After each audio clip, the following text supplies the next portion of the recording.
محترم ناظرین، السلام علیکم ورحمۃ اللہ وبرکاتہ۔ ایک مغرور شخص نے اپنی بیمار اور غریب بیوی کو طلاق دے کر ایک امیر اور خوبصورت لڑکی سے شادی کر لی۔ شادی کے چند ماہ بعد اس شخص کا خوفناک ایکسیڈنٹ ہوا اور اس کا آدھا دھڑ مفلوج ہو گیا۔ اس کی نئی امیر بیوی نے اسے ہسپتال میں ہی لاوارث چھوڑ دیا اور خلا کا نوٹس بھیج دیا۔ وہ شخص ہسپتال کے بستر پر رو رہا تھا کہ ایک نرس اس کے کمرے میں داخل ہوئی۔ اس نرس کا چہرہ دیکھتے ہی وہ شخص کانپنے لگا، کیونکہ میں سٹاف ممبر کے کمرے میں بیٹھی ہوئی تھی۔ آج صبح سے ہی میرا دل بہت اداس ہو رہا تھا، بار بار ایسا لگ رہا تھا جیسے کچھ ہونے والا ہے۔ کئی دفعہ میں نے اپنے دل کے جذبات ایک ڈائری میں بھی لکھے۔ میری عادت تھی، جب سے مجھے اردو لکھنا آئی تھی میں اپنی کیفیت ڈائری میں لکھ دیتی تھی، لیکن آج کی کیفیت سب سے بھاری تھی۔ کئی دفعہ لکھ لینے کے باوجود مجھے سکون نہیں مل رہا تھا۔ ایسا لگتا تھا جیسے کچھ ہو چکا ہے یا ہونے والا ہے۔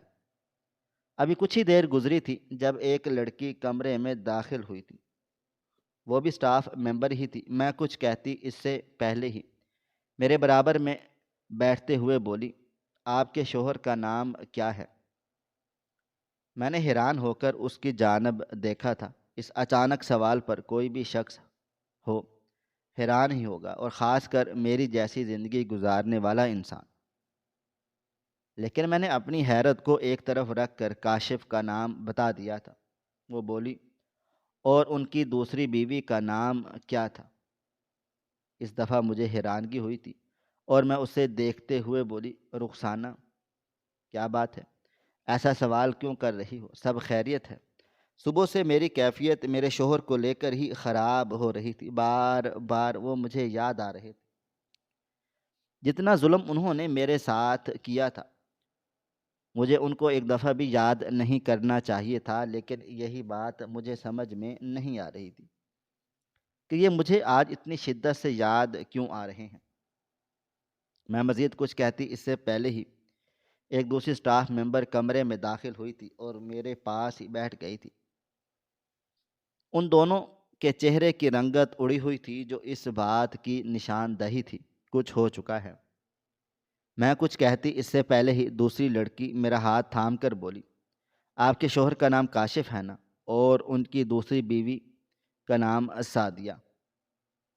میں نے سر کو ہاں میں جنبش دی تو وہ مجھے دیکھتے ہوئے بولی، آپ تھوڑا سا حوصلہ رکھنا، ہم نے آپ کے موبائل فون میں آپ کے شوہر کی تصویر دیکھی تھی، جبھی ہم لوگ پہچان گئے۔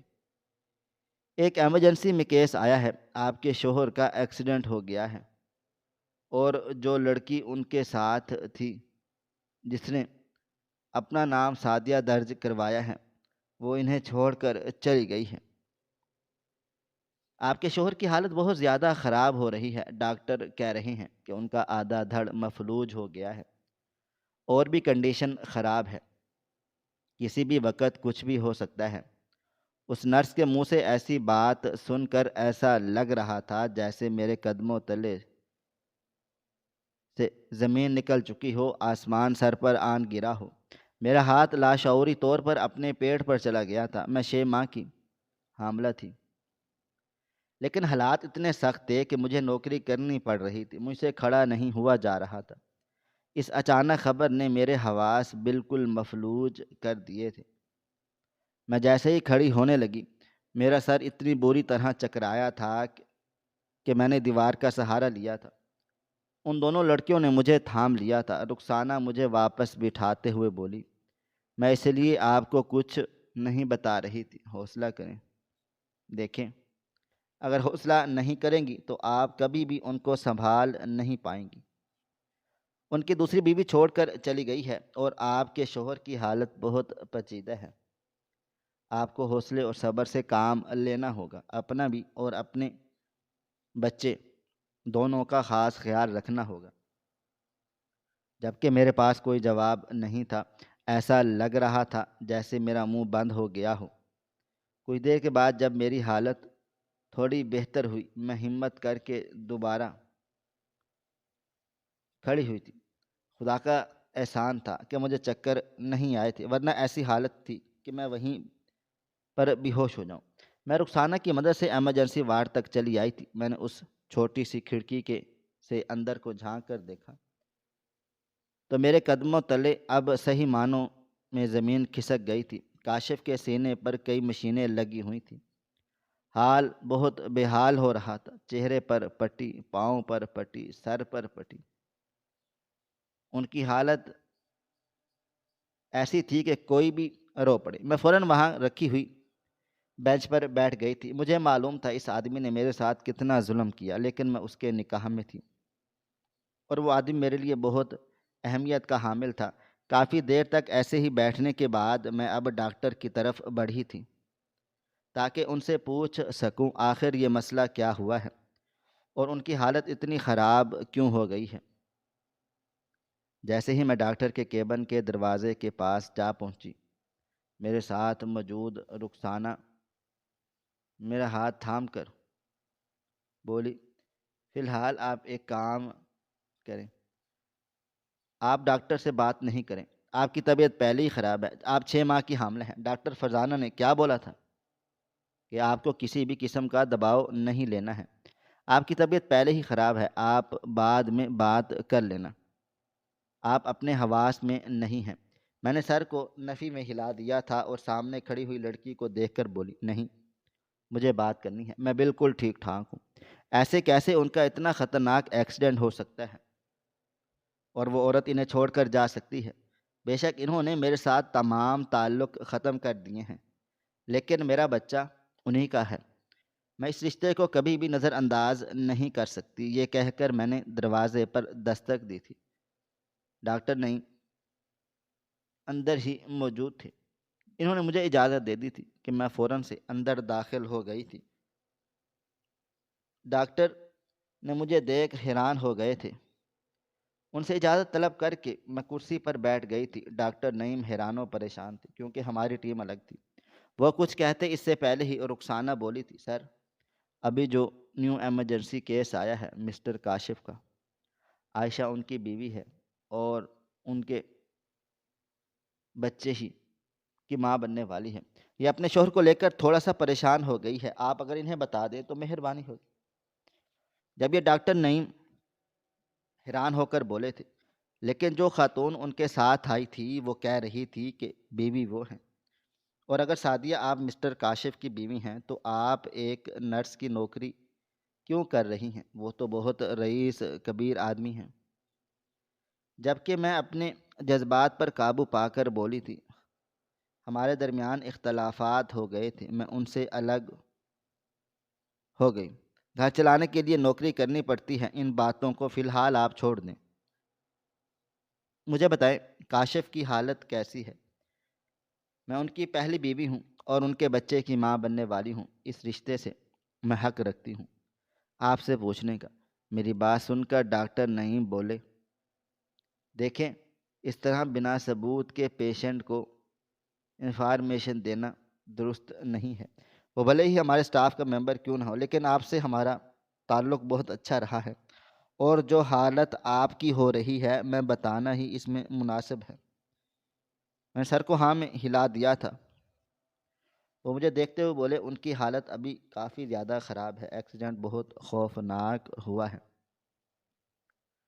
ہم سب حیران ہو گئے ہیں، آج سے پہلے ایسا کیس کبھی نہیں آیا ہے، لیکن پیسہ ہونے کے باعث ان کا علاج ہوگا، ان کا آدھا دھڑ مفلوج ہو گیا ہے، لیکن یہاں کسی خاندان کے فرد کی یہاں پر ضرورت ہے، مگر کوئی بھی یہاں پر نہیں ہے۔ اگر آپ بیوی ہونے کا دعویٰ کر رہی ہیں تو اس حساب سے آپ ساری بھاگ دوڑ سنبھال لیں اور اپنے شوہر کو ان کے پاؤں پر کھڑا کریں۔ جبکہ میں بالکل خاموش ہو گئی تھی، یعنی جو بات رخسانہ نے بتائی تھی وہ حقیقت پر مبنی تھی۔ ڈاکٹر نہیں مجھے کافی باتیں بتاتے جا رہے تھے، جبکہ میں بالکل خاموشی سے ہر بات پر سر ہلائے جا رہی تھی۔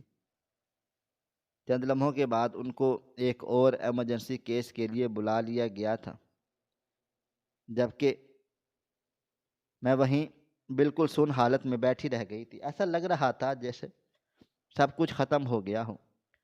حالانکہ کچھ ماہ پہلے سب بھی ختم ہو گیا تھا، لیکن آج مجھے ایسا لگ رہا تھا جیسے واقعی سب ختم ہو گیا ہو۔ چند لمحوں کے بعد میں نے دوبارہ ہمت کی۔ اس طرح میں ہاتھ پر ہاتھ رکھ کر نہیں بیٹھ سکتی تھی۔ اس وارڈ میں بے شک میرا شوہر نہیں تھا، ہمارا رشتہ ختم ہو چکا تھا، لیکن میرے بچے کا باپ ضرور تھا۔ میں اپنی جگہ سے کھڑی ہوئی تھی اور باہر آ گئی تھی۔ رخسانہ نے مجھے فوراً سے سنبھالا تھا، لیکن میں اس کا ہاتھ چھوڑ کر سنجیدگی سے بولی تھی، تم جاؤ اور اپنی ڈیوٹی سنبھالو، بلا وجہ تمہارے لیے مشکل ہوگی۔ میری بات سن کر وہ فوراً سے بولی، میں کہیں بھی نہیں جا رہی ہوں، میں تمہارے ساتھ رہوں گی، جو ہوگا میں دیکھ لوں گی۔ تمہاری جو حالت ہو رہی ہے، اگر میں نے تمہیں چھوڑ دیا بلا وجہ تمہیں مشکل ہوگی۔ اپنے ساتھ ساتھ ہمارے بھانجے یا بھانجی کا بھی خاص خیال رکھیں۔ وہ بہت ہی اپنائیت سے بولی تھی، جبکہ میں ایک بار پھر بولی، نہیں رخسانہ، نوکری اہم ہے، اس طرح نوکری سے منہ نہیں پھیرتے، خاص کر کسی پرائے کے لیے۔ میں جس کے لیے جا رہی ہوں وہ پرایا نہیں ہے، وہ میرے بچے کا باپ ہے، تم جاؤ پلیز۔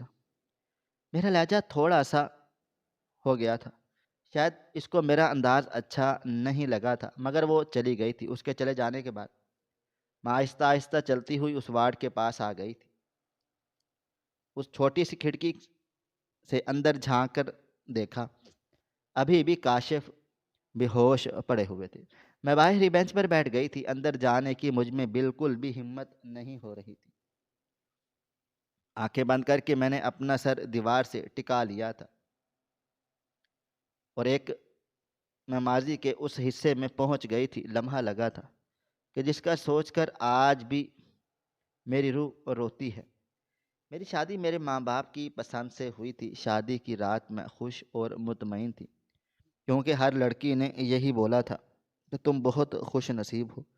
اتنا امیر شوہر اور اتنا خوبصورت ہر لڑکی کے نصیب میں نہیں آتا، جتنی محبت اور پیار سے وہ اپنی ماں اور بہن سے باتیں کر رہا ہے۔ بیوی کو سر آنکھوں پر بٹھائے گا، یہ الفاظ نہیں تھے بلکہ میرے لیے خوشبودار پھول تھے۔ ایک لڑکی اپنے نصیب کو لے کر بہت زیادہ ڈرتی ہے، ایسا ہی حال میرا تھا۔ میں بھی اپنے نصیب کو لے کر بہت ڈرتی تھی۔ ہر نماز میں اپنے نصیب کے لیے دعائیں کرتی تھی کہ اے رب العالمین، میرے نصیب کو بلند و بالا رکھنا، مجھے کبھی بھی شادی کے بعد تکلیف کا سامنا نہیں کرنا پڑے۔ جتنی محبت کے ساتھ میرے ماں باپ نے مجھے بڑا کیا، میرا شوہر مجھے اتنی ہی محبت کے ساتھ رکھے۔ لیکن کہتے ہیں نا، کچھ لڑکیوں کے نصیب میں آزمائش کا سامنا کرنا ہی ہوتا ہے۔ میرا حال بھی کچھ ایسا ہی تھا۔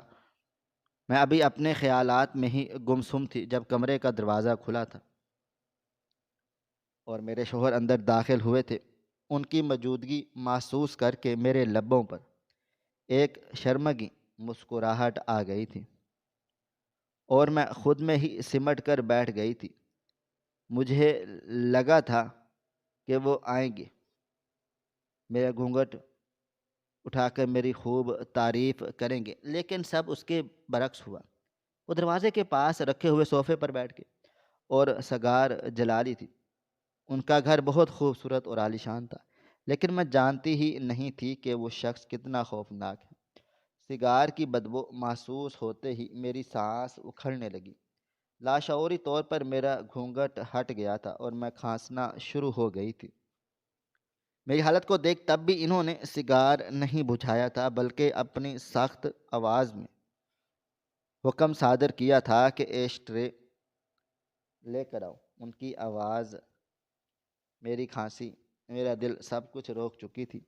میں نے پلٹ کر دیکھا، وہ مجھے ہی گھور کر دیکھ رہے تھے۔ میں نے گھبرائی ہوئی نظروں سے سائڈ ٹیبل پر نظر ڈالی، وہاں پر ایش ٹرے رکھی ہوئی تھی۔ میں نے اٹھائی تھی اور ان کے قریب آ گئی تھی۔ میں کچھ کہتی اس سے پہلے ہی انہوں نے میرے ساتھ ہاتھ سے وہ ٹرے چھین کر ایک طرف رکھ ڈالی تھی۔ میں ابھی بھی ان سے کوئی سوال جواب کرتی اس سے پہلے ہی وہ مجھے دیکھتے ہوئے بولے،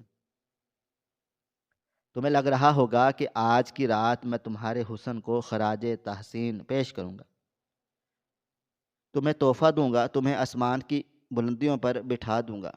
میں ابھی کے ابھی تمہیں آسمان کی بلندیوں سے نیچے پھینکتا ہوں۔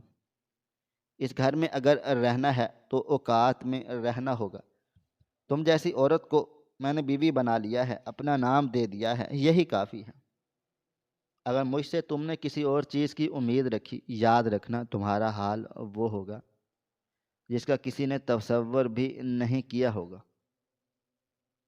میری نظر میں تمہاری کوئی اوقات نہیں ہے، تم جیسی عورت کو بیوی بنا لیا ہے، یہی بس بہت ہے۔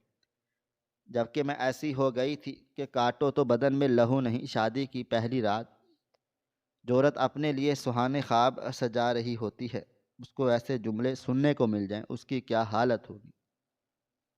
میں کوئی جواب دیتی، اس سے پہلے ہی وہ اپنی جگہ سے کھڑے ہوئے تھے اور کمرے سے باہر جاتے ہوئے بولے، تم جیسی عورت کے ساتھ میں اپنا کمرہ بھی شیئر نہ کروں، میں دوسرے کمرے میں رہوں گا۔ تم صرف یہاں میری مدد کے لیے آئے ہو، یہ بات ذہن میں رکھنا، اور کوئی بھی اونچا خواب سجانے کی ضرورت نہیں۔ انہوں نے ایک لمحہ لگایا تھا اور میرے خوابوں کے تاج محل کو ایک ٹھوکر سے تباہ کر دیا تھا۔ وہ کمرے سے جا چکے تھے اور میں اس بڑے کمرے میں بالکل تنہا رہ گئی تھی۔ ایسا لگتا تھا جیسے واقعی میرا کوئی ساتھی نہ رہا ہو۔ میں اپنے پورے قد سے زمین بوس ہو گئی تھی اور گھٹ گھٹ کے رونے لگ گئی تھی۔ ایک عورت کی زندگی اس کے شوہر سے ہی جڑی ہوئی ہوتی ہے۔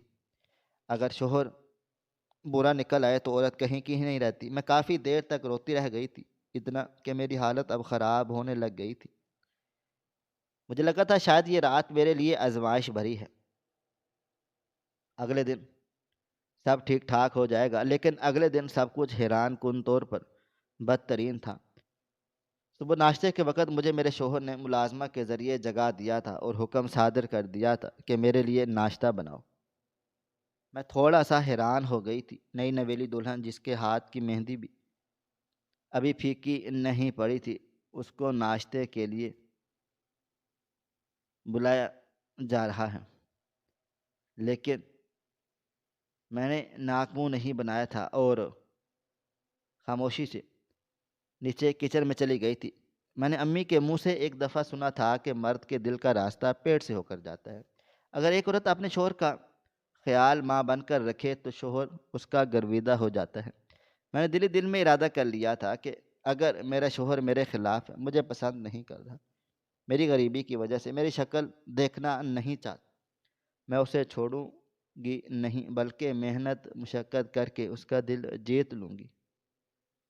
لیکن یہ سب اور صرف میرے دماغ کا فطور تھا۔ میں نے بہت محنت مشقت سے ناشتہ تیار کیا اور ٹرے لے کر ان کے کمرے کی طرف بڑھ گئی، کیونکہ ملازمہ نے صاف کہہ دیا تھا کہ وہ ڈائننگ ٹیبل پر ناشتہ نہیں کرتے۔ میں حیران تھی کہ گھر کے لوگ کہاں پر ہیں، پورا گھر اتنا سناٹے میں کیوں ہے۔ میں چپ چاپ ناشتہ ان کے کمرے میں لائی تھی۔ اسی پل دروازہ کھل گیا تھا، سامنے وہ تیار کھڑے ہوئے تھے۔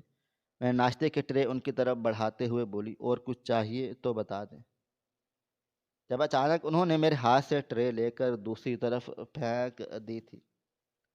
سب کانچ کے برتن چکنا چور ہو گئے تھے۔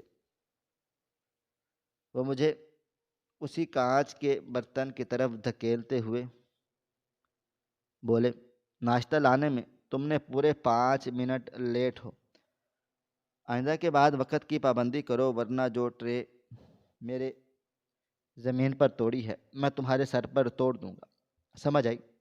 یہ کہہ کر وہ انہی کانچ کے ٹکڑوں کو اپنے جوتوں تلے دباتے ہوئے چلے گئے تھے، جبکہ میں لڑکھڑانے کے باعث زخمی ہو گئی تھی۔ پاؤں میں بھی کانچ چبھ گئے تھے اور ہاتھ بھی متاثر ہوا تھا۔ میں بامشکل وہاں سے کھڑی ہوئی تھی اور ایک طرف کھڑی ہو کر اپنا ہاتھ دیکھنے لگ گئی تھی جو خون سے رس رہا تھا۔ ملازمہ فوراً میرے قریب آ گئی تھی اور واپس مجھے میرے کمرے میں لائی تھی۔ اس نے ہی بیٹھ کر میرے ہاتھ اور پاؤں کی پٹی کی تھی، جبکہ میرے آنسو رکنے کا نام نہیں لے رہے تھے۔ شادی کی صبح اتنی بھیانک ہوگی میں نے کبھی خواب میں بھی تصور نہیں کیا تھا۔ امی بابا نے جب میرا رشتہ کیا تھا، ان کا کہنا تھا، تمہارا شوہر بہت امیر کبیر ہے اور روپے پیسے والا ہے، اور عمر میں بھی تم سے کچھ سال بڑا ہے، لیکن تم اس کے ساتھ بہت خوش رہو گی۔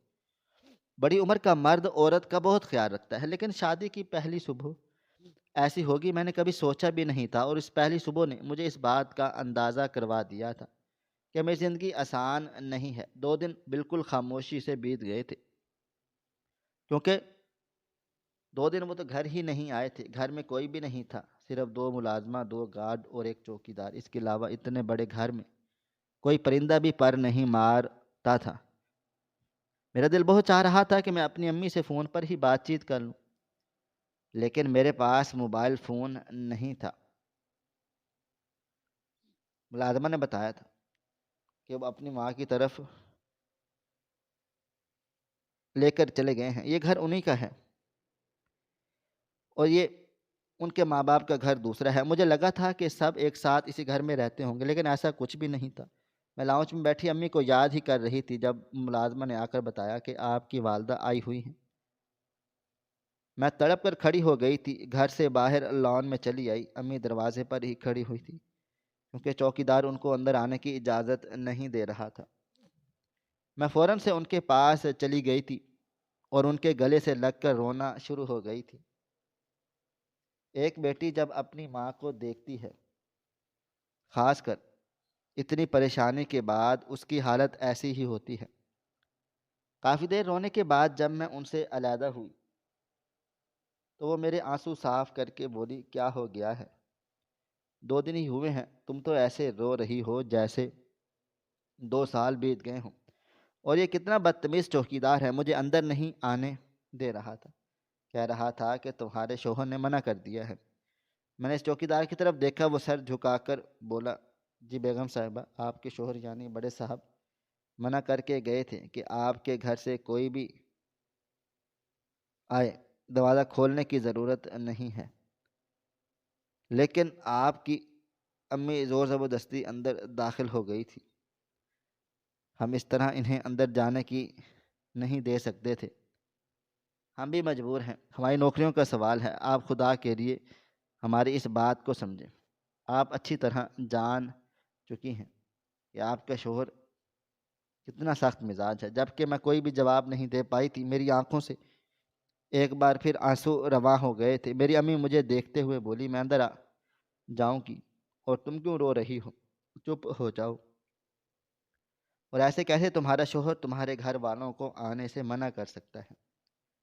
شادی کو ابھی 2 دن ہوئے ہیں اور اتنی پابندیاں کہ یہ کہہ کر کہ میں نے امی نے اب اس چوکیدار کو دیکھا تھا اور بولی تھی، تمہیں پریشان ہونے کی ضرورت نہیں ہے، جو بھی معاملہ ہوگا میں جواب دے دوں گی، تمہاری اگر نوکری چلی گئی تو یہ میری ذمہ داری ہے۔ یہ کہہ کر امی میرے ساتھ اندر آ گئی تھی، جبکہ میں بالکل خاموش تماشائیوں کی طرح ان کے ساتھ اندر چلی گئی تھی۔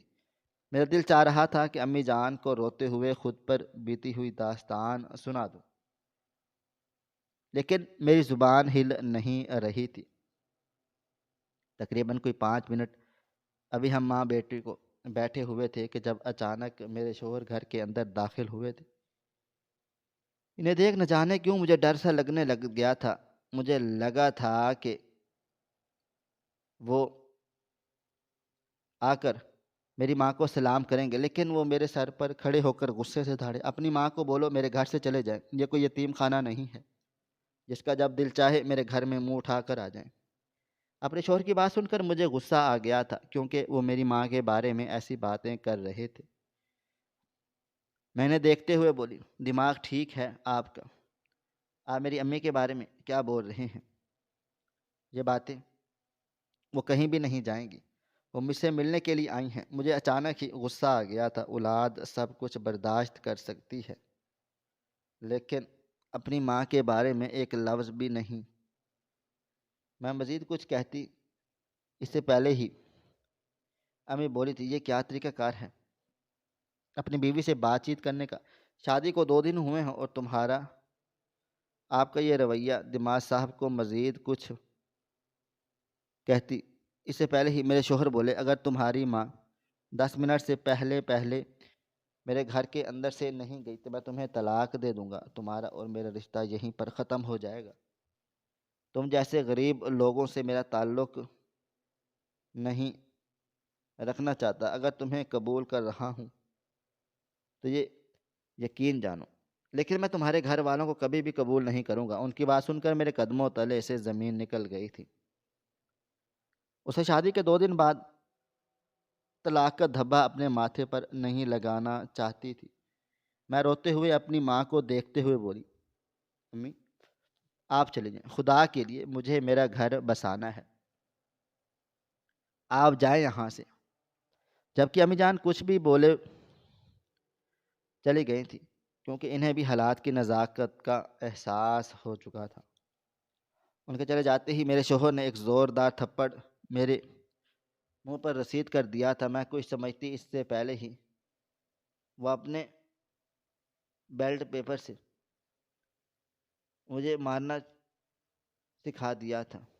تم گھر سے باہر کیسے نکلی؟ کیا میں نے تمہیں اجازت دی تھی؟ لان تک باہر جانے کی کسی یار کو دیکھنے کے لیے گئی تھی۔ یہ الفاظ کہہ کر انہوں نے مجھے اس وقت بہت مارا پیٹا تھا، حالانکہ میری شادی کو صرف 2 دن ہو گئے تھے۔ یہ ظلم میری برداشت سے باہر ہو رہا تھا۔ کافی دیر مارنے پیٹنے کے بعد ان کا دل ہلکا ہو گیا تھا اور وہ اپنے کمرے میں چلے گئے۔ میں بہت زیادہ روئی تھی۔ عورت کے پاس آخری ہتھیار آنسو ہی ہوتا ہے، اور میں اس کو بہا کر اپنے دل کو سنبھال لیتی تھی۔ وقت کی رفتار نہ کبھی تھم سکی ہے اور نہ کبھی تھم پائے گی۔ میری زندگی بہت مشکل ہو گئی تھی۔ جس طرح کے خواب ایک لڑکی شادی سے پہلے سجاتی ہے، وہ سارے خواب دھرے کے دھرے رہ گئے تھے۔ شادی ہو چکی تھی، لیکن ابھی تک ہمارا رشتہ مکمل نہیں ہوا تھا۔ میں ہر دن کوشش کرتی ان کے نزدیک جانے کی، ان سے اپنے دل کی باتیں کہنے کی، کہ آپ کا یہ سرد رویہ میرا جان لیتا ہے، لیکن ہر بار ان کا چہرہ دیکھ کر مجھ پر ایک نیا خوف طاری ہو جاتا تھا اور میں بالکل خاموش ہو جاتی تھی۔ وقت اور تیزی سے گزرتا جا رہا تھا۔ 2 مہینے بیت گئے تھے۔ آج معمول کا دن تھا۔ میں کچن میں کھڑی ان کے لیے رات کا کھانا تیار کر رہی تھی، جب اچانک ایک ملازمہ میرے قریب آ گئی تھی اور مجھے دیکھتے ہوئے بولی، بیگم صاحبہ، بڑے صاحب کسی عورت سے موبائل فون پر باتیں کر رہے تھے اور بہت ہنس ہنس کر باتیں کر رہے ہیں، اور ان کی باتیں اچھی بھی نہیں ہیں۔ آپ ایک دفعہ جا کر ملازمہ کی بات سن کر ایسا لگتا تھا جیسے میرے قدموں تلے سے زمین نکل چکی ہو۔ میں نے خواب میں بھی نہیں سوچا تھا کہ ایسا بھی کبھی مجھے سننے کو ملے گا۔ ان کی ساری سختیاں، ان کا غصہ، ان کی مار پیٹ، میں سب برداشت کر رہی تھی، لیکن یہ ظلم میں برداشت نہیں کر سکتی تھی۔ میں عورت ذات تھی، اور عورت میں دوسری عورت برداشت کرنے کی ہمت نہیں ہوتی۔ میں فوراً ان کے کمرے کے پاس آ گئی تھی۔ جیسے ہی میں ان کے کمرے کے پاس پہنچی، اندر سے واقع ہی اور ہنسنے کی آواز آ رہی تھی، اور وہ کسی اور عورت سے مخاطب تھے کہ تم بے فکر رہو، میں اسے چھوڑ دوں گا، تم میری جان ہو، ہم لوگ شادی کریں گے۔ ہاں بس کچھ مسئلے مسائل ہیں، تم ٹینشن مت لو، میں ہوں نا تمہارے ساتھ۔ وہ میرے لیے کوئی اہمیت نہیں رکھتی ہے۔ ایک غریب عورت کو میں اپنی زندگی میں کیسے اہمیت دے سکتا ہوں؟ جس کی سوسائٹی سے میں تعلق رکھتا ہوں، وہ وہاں میرے ساتھ نہیں چل پھر سکتی۔ اس کے پہننے اوڑھنے سے مجھے گھن آ رہی ہے۔ بس آپ تم جلدی سے واپس آ جاؤ۔ اگر تم لندن میں ہوگی تو ہماری شادی کیسے ہوگی؟ جبکہ یہ الفاظ سن کر میرے قدم لڑکھڑا گئے تھے۔ میں نے بروقت دیوار پکڑ کر خود کو سنبھالا تھا، لیکن لڑکھڑانے کی وجہ سے گلدان ٹوٹ گیا تھا۔ گلدان ٹوٹنے کی آواز کی وجہ سے وہ بھی اندر خاموش ہو گئے تھے، اور اگلے ہی لمحے کمرے کا دروازہ کھلا تھا اور میرے شوہر باہر کھڑے ہوئے تھے۔ مجھے دیکھتے ہی ان کے چہرے کے زاویے کئی حد تک بگڑ گئے تھے۔ میں کچھ کہتی اس سے پہلے ہی وہ مجھے دیکھتے ہوئے بولے، تمہیں کیا لگا یہاں چھپ کر میری باتیں سنتی رہو گی اور مجھے پتہ نہیں چلے گا؟ بہت دماغ چلنے لگا ہے آج کل تمہارا، میں بہت اچھے سے درست کر دیتا ہوں۔ ان کی باتیں سن کر میں روتے ہوئے بولی، میں آپ کو دوسری شادی نہیں کرنے دوں گی۔ آپ جو ظلم ستم کرنا چاہتے ہیں مجھ پر کرتے رہیں، میں لفظ بھی نہیں کہوں گی۔ لیکن آپ نے اگر دوسری شادی کی تو مجھ سے برا کوئی بھی نہیں ہوگا۔ آپ جیسا مجھے بنانا چاہتے ہیں میں بن جاؤں گی، لیکن میرے ساتھ ایسا مت کریں۔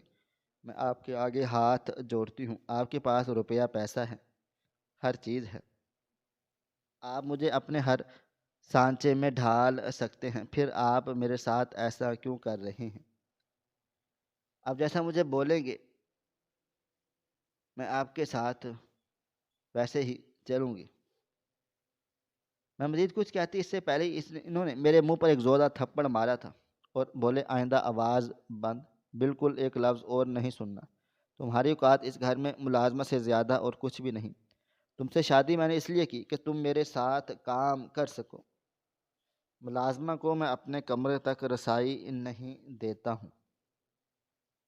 اس کا مطلب یہ نہیں کہ تم میرے سر پر چڑھ جاؤ۔ میرے دل میں جو آئے گا میں کروں گا۔ تم ہوتی کون ہو مجھ پر پابندیاں لگانے والی؟ اپنی اوقات میں رہو۔ یہ الفاظ میرے لیے بہت زیادہ تکلیف دہ تھے۔ اس تھپڑ سے کہیں زیادہ میں کچھ بول ہی نہیں پائی تھی، بس خاموشی سے ان کا چہرہ دیکھتی جا رہی تھی۔ ایک عورت کے لیے دوسری عورت برداشت کرنا بہت مشکل ہوتا ہے۔ وقت کی رفتار نہ کبھی تھام سکی ہے اور نہ کبھی تھام پائے گی۔ میں دن رات ان کی خدمتیں کرتی تھی، کبھی ان کے لیے اچھے سے اچھا پکوان بنا رہی ہوں، کبھی ان کے کپڑے اپنے ہاتھ سے دھو رہی ہوں، کبھی ان کے کمرے کی صفائی کر رہی ہوں، کبھی رات دیر تک بیٹھ کر ان کے پاؤں دبا رہی ہوں، مگر اس کے باوجود وہ میرے ساتھ رحم دلی نہیں کرتے تھے۔ آج معمول کا دن تھا، میں ان کے کمرے کی صفائی کر رہی تھی۔ رات کے تقریباً 10 بج رہے تھے جب وہ لڑکھڑاتے قدموں سے اندر داخل ہوئے تھے۔ ان کی حالت دیکھ ایسی میں خود پریشان ہو گیا تھا اور ایسا دیکھ کر پریشان ہو کر ان کی طرف بڑھ گئی تھی، لیکن میں نہیں جانتی تھی کہ آج میری دنیا بدل جائے گی۔ انہوں نے میرے ساتھ رشتہ قائم کر لیا، لیکن اگلی صبح میرے لیے قیامت کے جیسی تھی۔ میری آنکھ گھر میں ہوتے ہوئے ڈھول کے شور پر کھلی تھی۔ شادی کو آج پورے 6 ماہ کا عرصہ بیت گیا۔ میں آنکھیں ملتے ہوئے کمرے سے باہر آئی۔ اگلا لمحہ میرے لیے موت کے برابر تھا۔ میرے شوہر ایک عورت کے ساتھ کھڑے ہوئے تھے، گلے میں پھولوں کے ہار تھے اور پیچھے ڈھول والے ڈھول بجا رہے تھے، جشن ہو رہا تھا۔ میری ساس، میری نند اور بھی دیگر رشتہ دار کھڑے ہوئے تھے اور کھڑے ناچ بھی رہے تھے۔ میرے لیے دیکھنا بہت مشکل تھا۔ میں تڑپ کر نیچے چلی آئی اور پوری طاقت سے، قوت سے چلائی تھی، یہ سب کیا ہو رہا ہے؟ آپ نے ایسے کیسے میرے ساتھ اتنا بڑا ظلم کر سکتے ہیں؟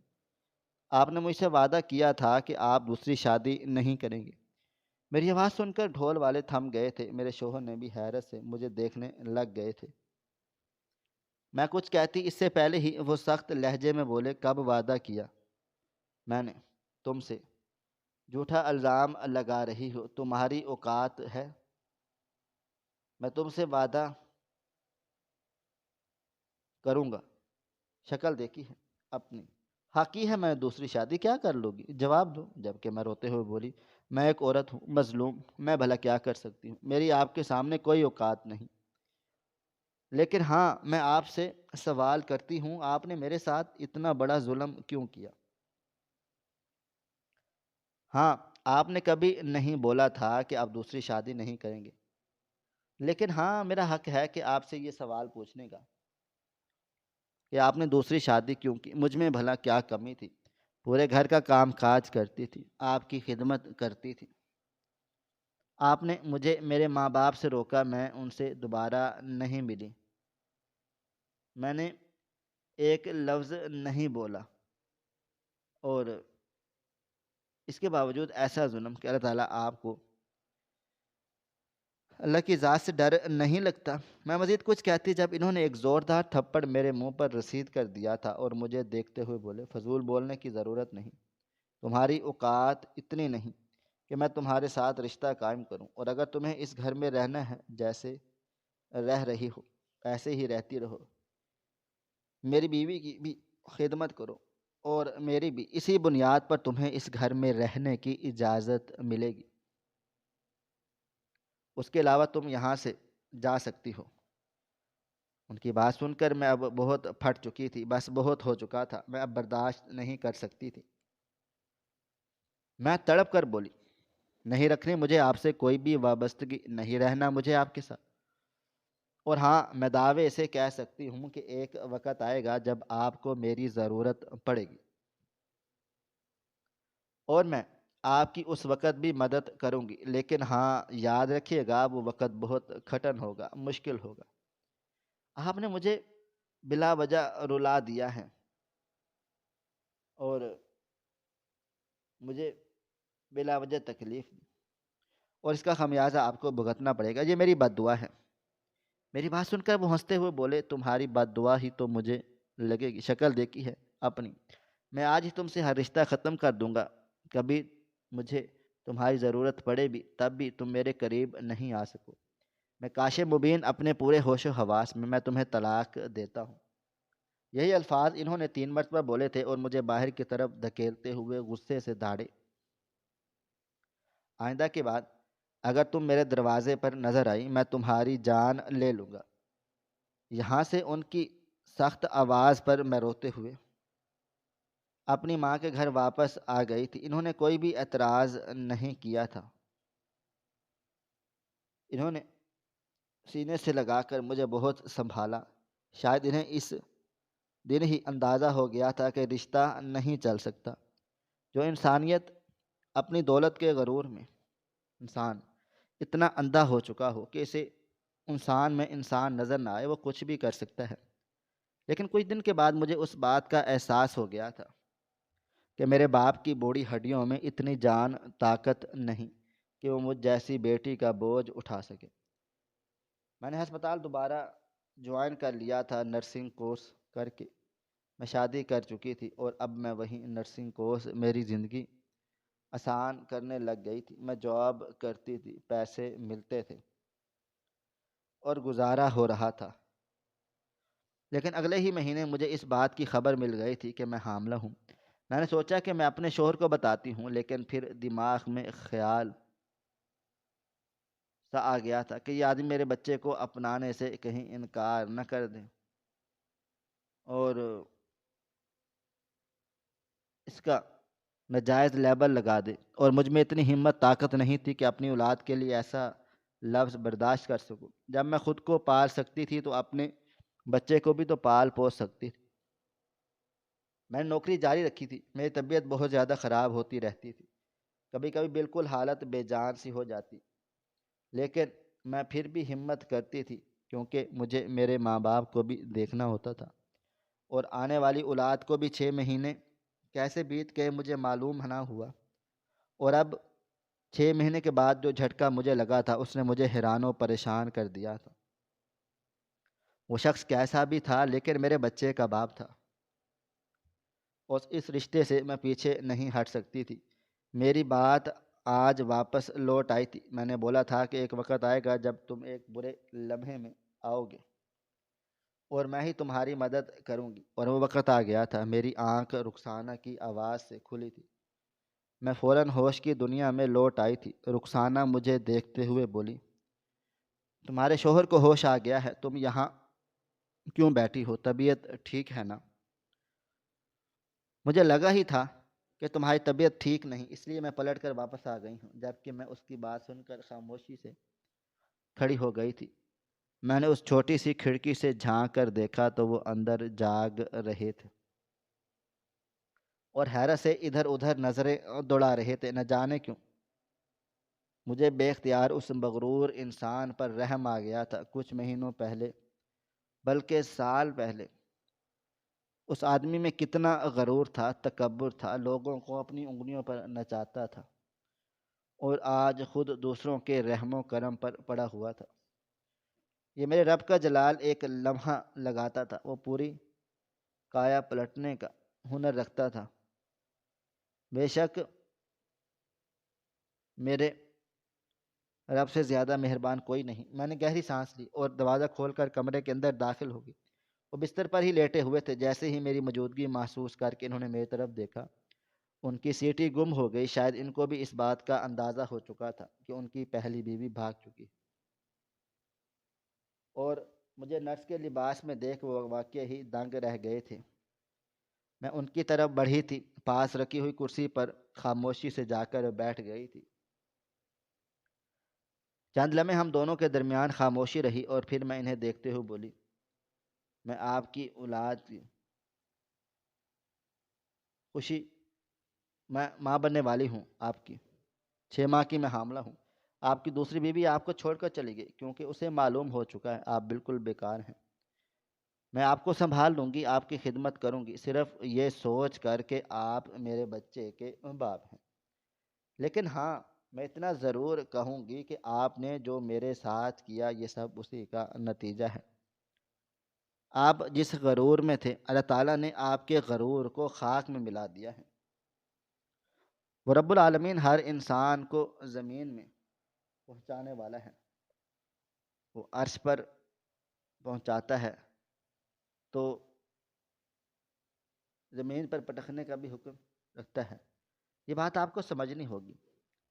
خیر، ہر قیمت پر اگر آپ کو کچھ محسوس ہو رہا تو آپ مجھے بتائیں، لیکن وہ بس خاموش نظروں سے مجھے دیکھ رہے تھے۔ وقت کی رفتار نہ کبھی تھم سکی ہے اور نہ کبھی تھم پائے گی۔ میں نے ذاتی طور پر ان کی خدمت کی، ان کا آدھا دھڑ مفلوج تھا، ادھر ادھر اٹھنے کی ہمت نہیں تھی۔ حالانکہ ہم دونوں کے درمیان رشتہ ہی نہیں ہوا تھا، لیکن میں ایک نرس کی حیثیت سے ان کا خیال رکھ رہی تھی۔ کسی بھی نرس نے میری مدد نہیں کی کیونکہ سب کو پتہ تھا کہ ہم دونوں کے درمیان کیا رشتہ ہے۔ میں پریگننٹ تھی، مگر اس کے باوجود میں پیچھے نہیں ہٹتی تھی، کیونکہ مجھے صرف اور صرف ایک خیال ستاتا تھا کہ اگر اس انسان کو کچھ ہو گیا تو میرے بچے کو باپ کا نام نہیں ملے گا، وہ بن باپ کے پیدا ہوگا، اور میں ایسا کچھ بھی نہیں کرنا چاہتی تھی۔ دن میں نے ان کی لگاتار خدمت کی تھی، اس درمیان انہوں نے اپنے منہ سے ایک لفظ ادا نہیں کیا تھا۔ ان کی بیوی ایک دفعہ بھی نہیں آئی تھی، ان کی ماں بہن کوئی بھی نہیں آیا تھا، اور 15 دن کے بعد ایک وکیل صاحب آیا تھا جو بس خاموشی سے اندر چلا گیا اور مجھے کمرے سے باہر بھیج دیا گیا تھا۔ وقت گزرا تھا اور ٹھیک 15 دنوں کے بعد اللہ تعالیٰ نے ان کو اپنے پاس بلا لیا تھا۔ ان کی حالت ایسی تھی کہ ان کا اس دنیا سے چلے جانا ہی بہتر تھا۔ یہ بات مجھے اس 1 مہینے میں بہت اچھے طریقے سے سمجھ آ گئی تھی۔ ان کے انتقال کے دن میں بہت زیادہ خوب سارا روئی تھی، صرف یہ سوچ کر کہ میرا بچہ اب بن باپ کے بڑا ہوگا، اس کو بیٹا پکارنے والا اس کا باپ موجود نہیں ہوگا۔ وہ لمحہ میرے لیے بہت زیادہ اذیت ناک تھا اور تیزی سے گزرتا چلا جا رہا تھا۔ دن ہفتوں میں اور ہفتے مہینوں میں تبدیل ہوئے تھے۔ وہ لمحہ آ گیا تھا جس نے میری پوری دنیا بدل ڈالی تھی۔